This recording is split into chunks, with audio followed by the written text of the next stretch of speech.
الحمدللہ رب العالمین والصلاة والسلام علی رسول اللہ صلی اللہ علیہ وسلم۔ رب اشرح لی صدری ویسر لی امری واحلل عقدۃ من لسانی یفقہوا قولی۔ سبحانک لا علم لنا الا ما علمتنا انک انت العلیم الحکیم۔ رب زدنا علما۔ ان الخیر الحدیث کتاب اللہ وخیر الہدی ہدی محمد صلی اللہ علیہ وسلم۔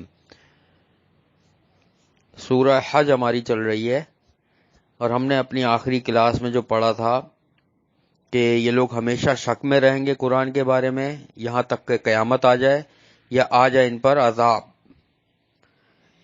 اور بادشاہی اس دن اللہ ہی کی ہوگی قیامت والے دن، اور ان کے درمیان وہ فیصلہ کر دے گا اللہ۔ جو ایمان لائے اور جنہوں نے نیک عمل کیے وہ باغات میں ہوں گے، اور جنہوں نے کفر کیا اور اللہ کی آیتوں کو جھٹلایا ان کے لیے ذلیل کرنے والا عذاب ہے۔ اور وہ جو لوگ جنہوں نے ہجرت کی اللہ کی راہ میں، پھر وہ قتل یا شہید کر دیے گئے یا وہ مر گئے، البتہ ضرور رزق دے گا اللہ ان کو بہت اچھا رزق، یعنی کہ شہید۔ اور خاص کر کون سے؟ جو صحابہ کرام نے ہجرتیں کری تھی، جن پہ ظلم و ستم کے پہاڑ توڑے تھے مشرکین مکہ نے۔ اور بلا شبہ البتہ بہترین رزق دینے والا ہے، اور وہ ضرور داخل کرے گا ان کو اس مقام میں کہ وہ پسند کریں گے اسے، بلا شبہ اللہ خوب جاننے والا اور نہایت بردبار ہے۔ یہ ہم نے پڑھا تھا۔ اچھا بیٹا، یہ ذہن میں رکھو کہ شہید جو ہوتے ہیں نا، شہید عرش کے نیچے قندیلیں لٹک رہی ہیں اس میں ہوتے ہیں وہ، اور روزانہ اللہ ان کو اجازت دیتا ہے کہ وہ جنت میں جاتے ہیں، گھومتے پھرتے ہیں، کھاتے ہیں، اور اللہ تعالیٰ پھر ان کی خواہش پوچھتا ہے۔ وہ کہتا ہے اللہ سب کچھ تو نے ہمیں دے دیا، ایک خواہش کا اظہار کرتے ہیں وہ اپنی کہ ہمیں دنیا میں دوبارہ بھیج دے تاکہ ہم پھر تیری راہ میں لڑیں اور شہید کر دیے جائیں۔ اللہ تعالیٰ فرماتا ہے کہ ایسا نہیں ہو سکتا۔ پھر وہ یہ کہتے ہیں کہ اللہ اچھا جو کچھ بھی ہمارے ساتھ تو نے کیا ہے، یہ کرم یا ہماری تجھ سے جو بھی بات ہوئی ہے، ہم یہ دنیا والوں کو بتانا چاہتے ہیں۔ اللہ تعالیٰ نے فرمایا ہاں یہ ہو سکتا ہے۔ اللہ تعالیٰ نے وہ چیزیں قرآن میں اتار دی، ہم پیچھے پڑھ چکے ہیں شہید کے بارے میں پورا ڈیٹیل میں، اور احادیث میں بھی کہ کیا کیا نواز و اکرام ان کے ساتھ اللہ تعالیٰ کر رہا ہے۔ وہ ساری چیز اللہ نے بتا دی کہ ہاں یہ ہو سکتا ہے کہ اللہ نے قرآن میں آیتیں اتار دی، نبی صلی اللہ علیہ وسلم کو وحی کے ذریعے سے بتا دی۔ یہ بہت بڑا رتبہ ہے شہید کا۔ ہم اگلی آیت کی طرف چلتے ہیں انشاءاللہ۔ اعوذ باللہ السمیع العلیم من الشیطان الرجیم من ہمزہ ونفخہ ونفثہ۔ ذلك ومن عاقب بمثل ما عوقب به ثم بغي عليه لينصرنه الله إن الله لعفو غفور۔ اب اللہ فرما رہے ہیں بات یہی ہے کہ جو شخص بدلہ لے مثل اس کے جو زیادتی کی گئی اس کے ساتھ، پھر ظلم کیا جائے اس پر، تو ضرور مدد کرے گا اس کی اللہ، بلا شبہ البتہ اللہ انتہائی معاف کرنے والا اور بخشنے والا ہے۔ دیکھو اس میں دو چیزیں ہمیں پتہ لگ رہی ہیں۔ پہلی چیز تو یہ ہے کہ یہ آیت جو ہے نا، جب مسلمانوں نے ہجرت کری مکے سے مدینے،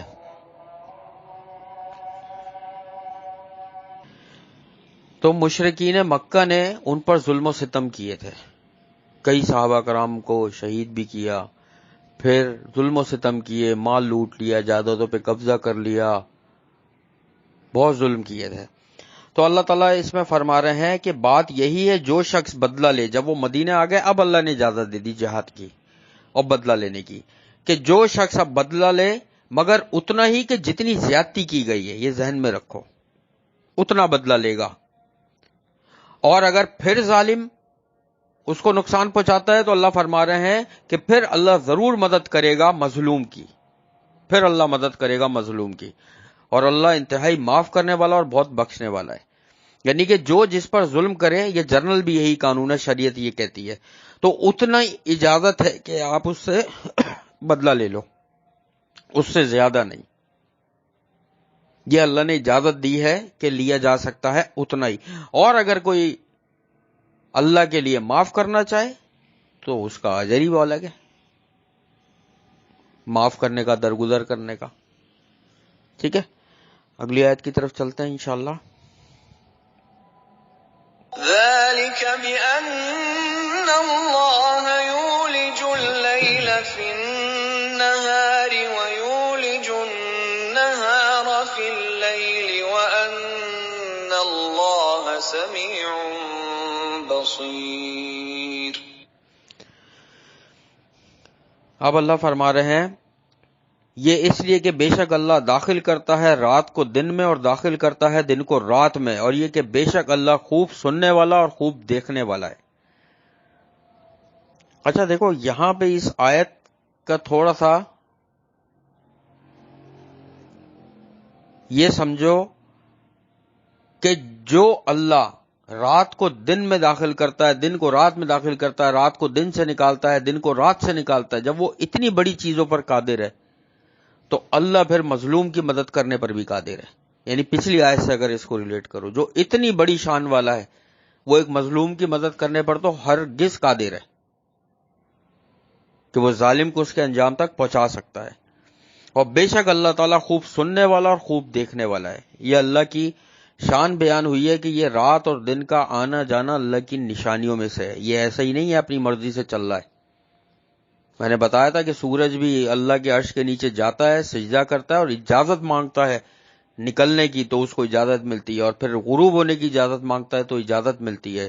جس دن اللہ تعالیٰ منع کر دیں گے سورج واپس پلٹ آئے گا، وہ بڑا بھیانک اور خوفناک وقت ہوگا. اگلی آیت کی طرف چلتے ہیں ہم. ذلك بأن الله هو الحق وأن ما يدعون من دونه هو الباطل وأن ما يدعون من دونه هو الباطل وأن الله هو العلي الكبير. اب اللہ فرما رہے ہیں یہ اس لیے کہ بے شک اللہ وہی حق ہے، اور یہ کہ بے شک جس کو وہ پکارتے ہیں اس کے سوا وہ باطل ہے، اور بے شک اللہ وہی ہے بلند تر، بہت بڑا. بے شک اللہ جو ہے وہ حق ہے. اس دنیا میں ایک ہی تو حق ہے اور وہ لا الہ الا اللہ ہے، کہ اس کے علاوہ کوئی چیز حق نہیں ہے. جتنا یہ بڑا حق ہے اتنا بڑا حق تو کوئی بھی نہیں ہے، کہ اللہ کے سوا کوئی ہے ہی نہیں معبود. اور بے شک جس کو وہ پکارتے ہیں اس کے علاوہ وہ ہیں باطل، اصل میں جھوٹے لوگ، کہ اس کے علاوہ اللہ کے سوا جس کو بھی پکارتے ہیں وہ غلط کرتے ہیں. یہ غلط عقیدہ ہے. جو بھی پیر، فقیر، ولی اور پہنچے ہوئے بزرگ اور یہ جو بھی نام رکھے ہوئے نا، جن کے مزارات بنائے ہوئے ہیں ان کو پکارتے ہیں، یہ سب سری شرک اور گمراہی ہے. اسی گمراہی سے نکالنے کے لیے تو تمام انبیاؤں کو بھیجا اللہ نے، اور یہ قرآن نازل کیا، اور نبی صلی اللہ علیہ وسلم کی تعلیمات یہی تھی. اور بے شک اللہ وہی ہے بلند تر اور بہت بڑا. اللہ سب سے بلند ہے اور بہت بڑا ہے، کبیر، اللہ کی بڑائی ہے. تم دیکھو نا کہ اذان کی آواز جو اللہ اکبر ہوتی ہے دن میں 5 دفعہ، پوری دنیا میں 1 سیکنڈ کے لیے بھی اذان نہیں رکتی ہے. ایک جگہ اذان ہوتی ہے، اس کے بعد دوسری جگہ، تیسری جگہ، چوتھی جگہ کرتے کرتے پوری دنیا میں اذان گھومتی ہے فجر کی، پھر پوری دنیا میں ظہر کی گھومتی ہے، پھر عصر کی گھومتی ہے، مغرب عشاء، اس طریقے سے اذانیں گھومتی رہتی ہیں. اور کہیں ایسا بھی ہوتا ہے کہیں فجر کی ہو رہی ہوتی ہے اذان، کسی ملک میں ظہر کی ہو رہی ہوتی ہے، کہیں ظہر کی ہو رہی ہوتی ہے، کسی ملک میں عشاء کی ہو رہی ہوتی ہے. 24 گھنٹے اس دنیا میں اللہ کی بڑائی بیان کی جاتی رہی ہے اور کی جاتی رہے گی. یہ اللہ کی شان ہے، اور اللہ تعالیٰ انتہائی بلند ہے. اللہ تعالیٰ پاک ہے ان سب چیزوں سے جو لوگ شریک ٹھہراتے ہیں. بیٹا ایک چیز ذہن میں رکھو، اصل میں بات پتہ ہے کیا ہے؟ توحید جو ہے نا وہ قرآن میں بہت جگہ آئی ہے. کیوں آئی ہے تھوڑا سا سوچو. اور لوگ کیوں قرآن سے تھوڑا سا دور ہوتے ہیں؟ وہ کہتے ہیں ہمیں پتہ تو ہے قرآن میں یہی ہے نا کہ اللہ ایک ہے، نبی صلی اللہ علیہ وسلم آئے ہیں، ان کی بات ماننی ہے، اللہ پر ایمان لانا ہے، اور عبادت کرنی ہے، نماز پڑھنا ہے، روزہ رکھنا، حج کرنا ہے، سب چیزیں یہی ہیں، ٹھیک ہے، صحیح بات ہے، یہی ہے. لیکن توحید اتنی زیادہ ضروری ہے انسان کی زندگی میں کہ شرک جو ہے نا وہ بڑھتا چلا جا رہا ہے. جو توحید پر بھی لوگ ہوتے ہیں، اگر وہ قرآن سے دور ہوتے ہیں نا، شرک داخل ہو جاتا ہے ان کے اندر. مثلا ایک مثال دیتا ہوں. اکثر تم لوگوں نے سنا ہوگا، لوگ ایک جملہ کہتے ہیں کہ یار فلاں ڈاکٹر کے ہاتھ میں اللہ نے بڑی شفا رکھی ہے. اللہ قرآن میں فرما رہا ہے وَإِذَا مَرَضْتُ فَهُوَ يَشْفِينِ، کہ کہہ دیجئے جب میں بیمار ہوتا ہوں تو وہی اللہ شفا دیتا ہے. اور انسان کیا کہہ رہا ہے؟ اچھے اچھے لوگ، نمازی، پرہیزگار، تہجد گزار، یہ کہہ رہے ہوتے ہیں فلاں ڈاکٹر کے ہاتھ میں بڑی شفا ہے. اب بتاؤ، اگر وہ قرآن سے جڑے ہوئے ہوں تو کیا وہ جملہ کہیں گے؟ تو اسی لیے ضروری ہے کہ یہ چھوٹی چھوٹی بھی انسان کے اندر جو شرک والی چیزیں آ جاتی ہیں نا، اس کی زبان میں اور روزمرہ کی مثالوں میں، یہ بھی ختم ہو. ہم کتنے غلط جملے بول رہے ہوتے ہیں، نعوذ باللہ. یار تم اتنا دور رہتے ہو، ایسا لگتا ہے نعوذ باللہ اللہ کے پیچھے رہتے ہو. یار کوئی طریقہ ہے؟ مطلب دین کو مذاق بنایا ہوا ہے کہ اس طرح کے جملے بولنا. اللہ کی ذات اللہ بتا رہا ہے پاک ہے، بلند ہے، اعلیٰ ہے، اور ہم کیا جملے بول رہے ہوتے ہیں. اللہ فرما رہا ہے کہ جس کو اللہ چاہے جو دے، جس کو نہیں چاہے وہ روک لے. اللہ فرما رہا ہے جس کو ہم چاہے بیٹے دیں، جس کو چاہے بیٹیاں دیں، جس کو چاہے بیٹے بھی دیں اور بیٹیاں بھی دیں، اور جس کو چاہے کوئی اولاد نہیں دیں. اور لوگ فلاں کے پاس چلے جاؤ، فلاں ڈاکٹر، اس ڈاکٹر سے. وہ ایک صاحب تو تھے، وہ پتہ نہیں بتا رہے تھے کہ یہ ڈاکٹر سے میں ٹریٹمنٹ کروا رہا ہوں. میں نے کہا یار کوئی خاص وجہ ٹریٹمنٹ کروانے کی ڈاکٹر سے؟ کہہ رہا ہے یار اس نے جتنے کیس آج تک کیے نا سب بیٹے پیدا ہوئے ہیں. آپ گمراہی کی انتہا دیکھو کہ اللہ قرآن میں کیا فرما رہا ہے اور لوگ کس معاملات میں پڑے ہوئے. اسی لیے کہتے ہیں قرآن سے جڑ کر رہو. یہ ضروری ہے قرآن سے جڑنا، کہ ہمارے روزمرہ کی چیزوں میں ایسی چیزیں آ جاتی ہیں کہ جو ہمیں اندازہ بھی نہیں ہو رہا ہوتا، اور ہم کفری اور شرکیہ باتیں بول رہے ہوتے ہیں. تمہیں پتہ ہے آگے ہم انشاءاللہ پڑھیں گے، وہ آئے گی آیت، یا بلکہ پیچھے سورہ توبہ کی تھی وہ آیت، پڑھ چکے ہیں شاید، کہ اللہ تعالیٰ نے فرمایا کہ تمہیں مذاق بنانے کے لیے اللہ اور اس کا دین یا اس کا رسول ملے، بے شک تم ایمان لانے کے بعد کافر ہو گئے. یہ اللہ فرما رہے ہیں قرآن میں کہ جو دین کا مذاق اڑاتے ہیں، دین میں مذاق کر رہے ہوتے ہیں، اللہ فرما رہے ہیں کہ بے شک ایمان لانے کے بعد کافر ہو گئے. اتنا بڑا جو ہے نا وہ ہے یہ کہ دین کے معاملات میں مذاق کرنا. اور لوگوں کو پتہ ہی نہیں ہوتا، وہ اپنے بچوں سے بھی، تمہارے تو فرشتوں کو بھی نہیں پتا ہوگا یہ بات. ابے یہ فرشتے کہاں سے آگے بیچ میں؟ فرشتے اللہ کی مخلوق ہیں، اللہ کے حکم سے اللہ کے کام کرتے ہیں. یہ جملہ کیا مطلب ہوا؟ تمہارے فرشتوں کو بھی نہیں پتا ہوگا، مطلب فرشتوں کا مذاق اڑا رہے ہو تم. پھر ایک اور جملہ، یار مجھے کیا وحی آئی تھی کیا؟ نعوذ باللہ من ذالک. کس قدر بڑا گناہ ہے یار. یعنی یہ آپ ثابت کرنا چاہ رہے ہو کہ میں نبی ہوں کہ جو مجھے وحی آئی تھی؟ اصل بات تو یہی ہے. اس کو پورا جملہ، وحی کس پر آتی ہے؟ آج تک اللہ تعالیٰ نے وحی کے انسانوں میں نبی کے علاوہ وحی کسی پر بھی نہیں بھیجی. اتنے بڑے بڑے صحابی گزرے، اتنے بڑے بڑے صحابی کہ اللہ تعالیٰ نے ان کی باتوں کو پسند کیا اور اس کے مطابق آیتیں نازل کری، لیکن اللہ نے کسی صحابی پر وحی نہیں بھیجی. پورا قرآن، پوری حدیث اٹھا کے پڑھ لو، کسی صحابی پہ وحی نہیں بھیجی. یہ درجہ اللہ نے صرف رکھا ہے نبی کے لیے، یہ درجے پہ کسی کو نہیں رکھا اللہ نے. اور لوگ مذاق میں کہہ رہے ہوتے ہیں یار مجھ پہ کیا وحی آئی تھی؟ نعوذ باللہ من ذالک.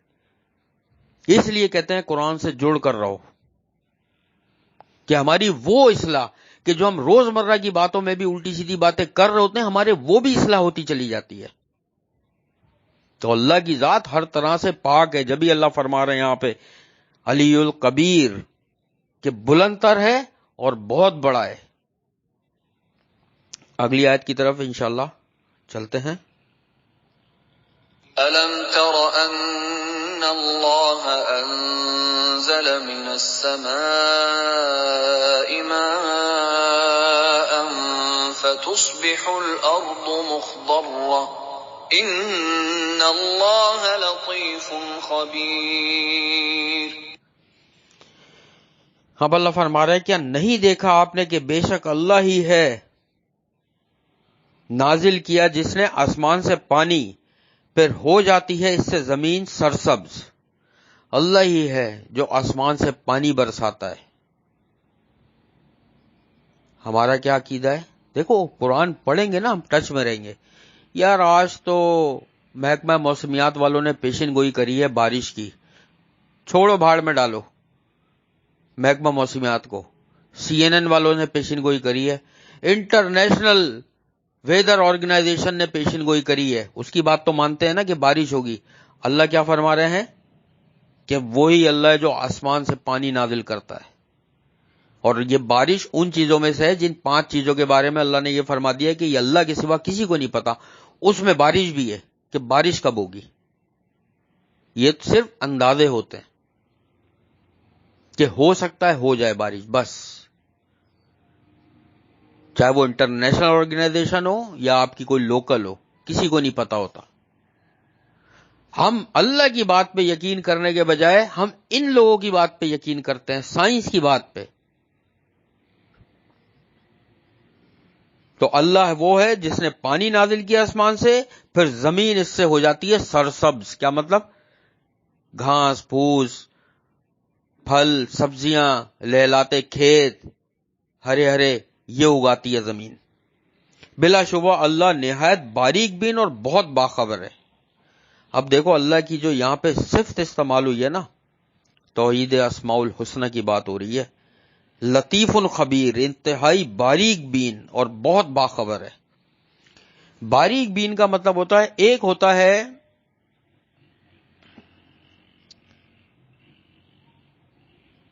کہ کسی نے کوئی چیز بنائی اور اس کو وہ کنٹرول کرے، ایک یہ ہوتا ہے کسی نے کوئی چیز بنائی وہ اس کو کنٹرول بھی کرے، اس کی تمام باریکیاں پتہ ہو، ایسا بھی ہوتا ہے۔ وہ صرف اللہ ہے کہ اتنا باریک ہے کہ اس کو دل میں گزرا ہوا خیال تک ایک سیکنڈ کے لیے انسان کے دل میں خیال ہو کے گزر گیا، وہ پنجابی میں ہو، سندھی میں ہو، فرینچ میں ہو، اٹالین میں ہو، عربی میں ہو، انگلش میں ہو، سندھی میں ہو، اردو میں ہو، میتھس میں ہو، کوئی چیز اس کے دل پہ سے ہو کے گزر گئی، کسی زمان کی بھی گزر گئی، اللہ کو پتا ہوتا ہے۔ اتنا باریک بین ہے اللہ۔ انسان کی نظر جس چیز پہ پڑ گئی، اللہ کو وہ پتہ لگ گئی اس کی نظر اس چیز پر پڑی ہے، چل لاکھ وہ چھپا لے۔ اور خبیر، باخبر ہے ہر چیز سے، ہر چیز کی اللہ کو خبر ہے۔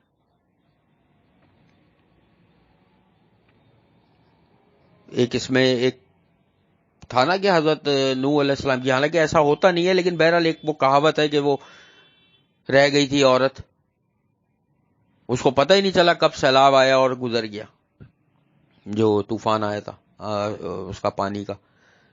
اللہ کو اللہ باریک بین ہے، کوئی انسان بھول سکتا ہے، اللہ نہیں بھولتا۔ کتنی ایسی مثالیں اور واقعات اٹھا کر پڑھ لو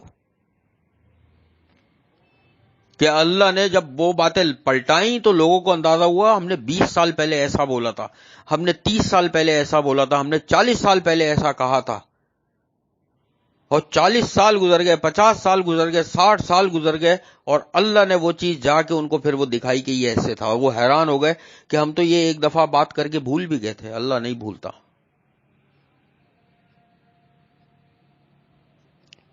اگلی آیت کی طرف چلتے ہیں انشاءاللہ۔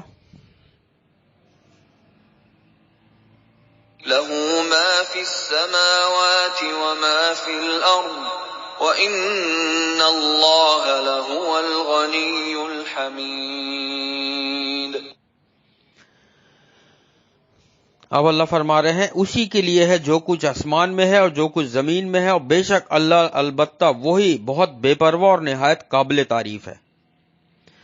آسمانوں اور زمین میں جو بھی مخلوق ہے، چاہے وہ فرشتے ہوں، جنات ہوں، انسان ہوں، جانور ہوں، حشرت الارض ہوں، پانی کے اندر کے جانور ہوں، ہوا میں اڑنے والے جانور ہوں، زمین پہ چلنے پھرنے والے جانور ہوں، یا ایسے جانور جو انسان کو نظر بھی نہیں آتے، اس کی بالوں میں، اس کی جلد میں، اس کے معدے میں، اس کی آنتوں میں رہتے ہیں، اور کھانا کھانے میں انسان کی مدد کرتے ہیں کہ وہ نظر بھی نہیں آتے، اللہ ان سب کو بھی جانتا ہے اور ان کا بھی مالک اللہ ہے۔ اور جو کچھ بھی آسمان اور زمین میں ہے وہ سب اللہ کی ملکیت ہے۔ جتنے خزانے زمین کے اندر دفن ہے یہ اللہ نے کیے۔ آسمان میں جو کچھ اللہ نے بنایا، کتنی ایسی چیزیں اللہ نے بنائی ہیں جس کا ہمیں نہیں پتا. یہ وائرس اور بیکٹیریا پتا تھا پہلے لوگوں کو تھے، سائنس نے بتایا کہ اتنے باریک باریک ہوتے ہیں کہ آنکھوں سے نظر بھی نہیں آتے. پھر اس کو مائکروسکوپ میں، پھر الیکٹرانک مائکروسکوپ میں دیکھا انہوں نے، جو لاکھوں کروڑوں روپے کے ہوتے ہیں الیکٹرانک مائکروسکوپ، تو اس میں نظر آئے کہ وہ حرکت کر رہے ہیں باقاعدہ. ان کا بھی مالک اور رب اللہ ہے، وہ ان کو بھی جانتا ہے. ایک پتھر اگر اٹھاؤ نا چھوٹا سا، وہ بظاہر اس پہ کچھ بھی نہیں ہوگا، لیکن اس پہ کروڑوں کی تعداد میں جراثیم ہوتے ہیں. ایک ایک جراثیم کیا کھا رہا ہے، کیا سوچ رہا ہے، کیا اس کے دل میں خیال گزر رہا ہے، اللہ جانتا ہے، اور جس زمان میں گزر رہا ہے. ساری مخلوق مل کے اللہ سے مانگے، پوری مخلوق مانگے. اللہ کی شان کا تمہیں ایک اور اس بات سے بھی اندازہ کروں،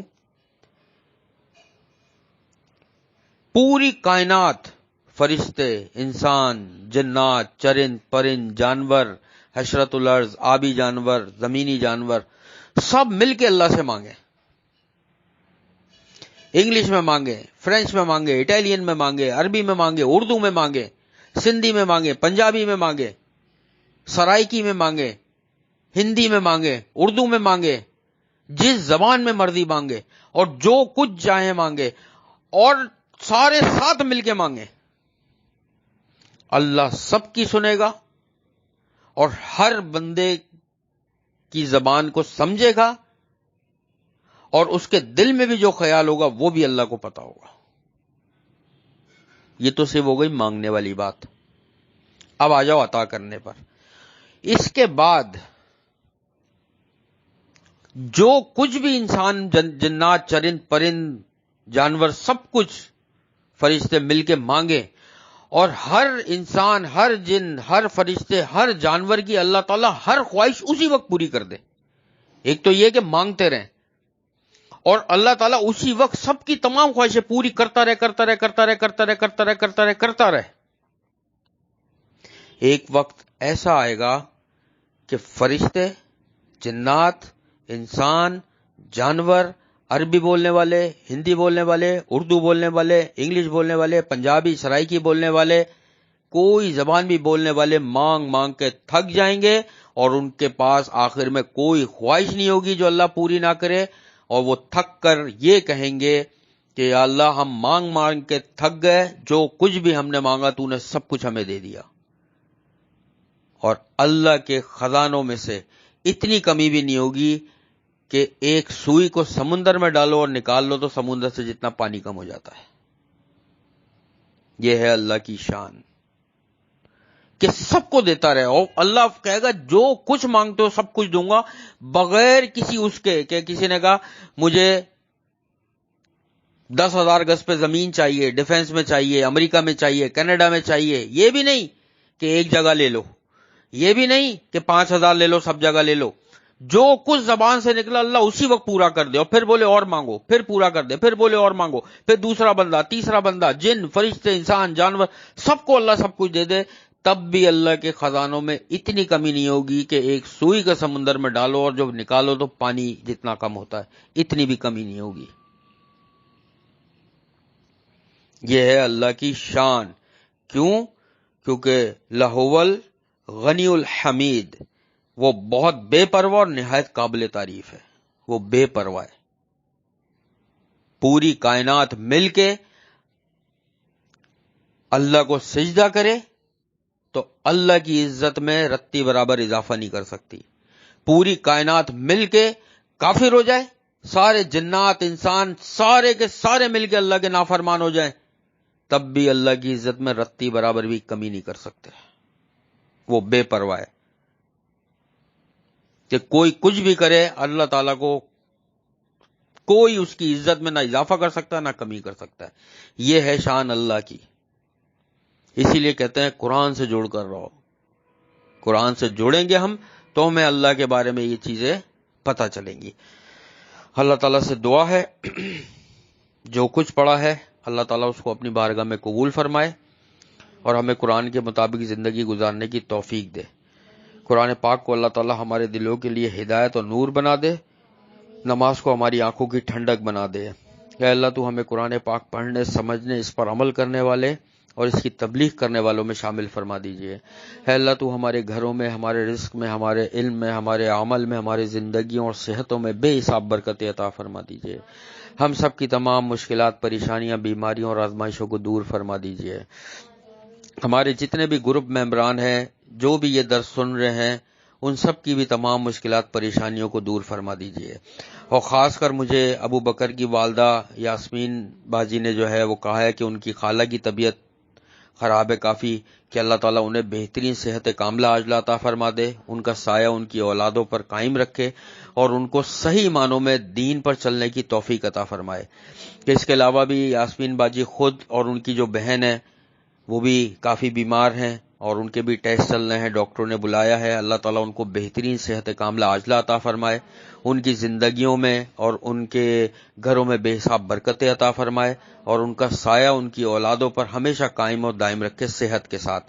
اس کے علاوہ بھی ہمارے گھر میں، ہمارے رشتہ داروں میں یا ہمارے اور جو واٹس ایپ کا گروپ ہے جس پہ لوگ قرآن سیکھتے اور سمجھتے ہیں، عمل کرتے ہیں، اس میں جو بھی بیمار ہیں اللہ تعالیٰ سب کی بیماریوں کو دور فرمائے، سب کی تمام مشکلات، پریشانیوں کو اللہ تعالیٰ دور فرمائے اور سب کی دعاؤں کو، عبادتوں کو اور ہر نیک عمل کو اللہ تعالیٰ اپنی بارگاہ میں قبول اور مقبول فرمائے۔